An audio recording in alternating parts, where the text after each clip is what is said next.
La Russie sous une pluie de sanctions depuis le début de la guerre. Le risque, une inflation mondiale sur les prix alimentaires. C'est en tout cas la mise en garde de Vladimir Poutine hier. Des sanctions assorties de la fermeture du ciel européen aux avions russes. C'est pourtant la route entre Moscou et Punta Cana, station balnéaire de République dominicaine. Une île où sont donc bloqués 15 000 touristes russes et 3 000 Ukrainiens. Et même à 9 000 km de leur pays, sous les tropiques, la guerre ne quitte pas les esprits. Le reportage de notre envoyé spécial Alexis Guilleux. Les palmiers, le sable blanc, une carte postale devenue un cauchemar pour Russes et Ukrainiens. Une angoisse pour Anastasia. Elle a mis plusieurs jours avant de pouvoir réserver un nouveau vol retour vers Saint-Pétersbourg. C'est très stressant. Parce que si on ne rentre pas, il n'y aura bientôt plus d'avions pour nous ramener. Les difficultés sont les mêmes pour tous, mais Anastasia ne veut pas parler de la guerre, ni avec ses compatriotes, ni avec les ressortissants ukrainiens.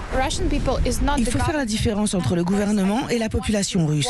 Et évidemment, je ne veux pas me disputer avec des personnes agressives à cause de cette situation. Et je trouve ça dommage que certains aient peur de moi quand je suis à côté d'eux. Mais plus que de la peur, la colère et la fatigue se lisent sur les visages des touristes ukrainiens. Il n'y a pas une minute sans rancœur contre les Russes et contre l'OTAN. Comme beaucoup de leurs compatriotes, Nathalie et sa famille ont été lâchés du jour au lendemain par leur tour opérateur. Ce n'est pas humain. Beaucoup de gens se sont retrouvés dans la rue.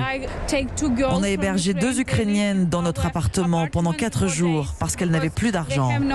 Le gouvernement dominicain a annoncé prendre en charge les frais des touristes ukrainiens, mais Nathalie a tout de même déboursé 10 000 $ pour 4 nuits d'hôtel et 5 billets retour vers Francfort. On rentre à la maison, dit-elle, et promet de tout faire pour aider son pays. Punta Cana, Alexis Guilleux, Europe 1.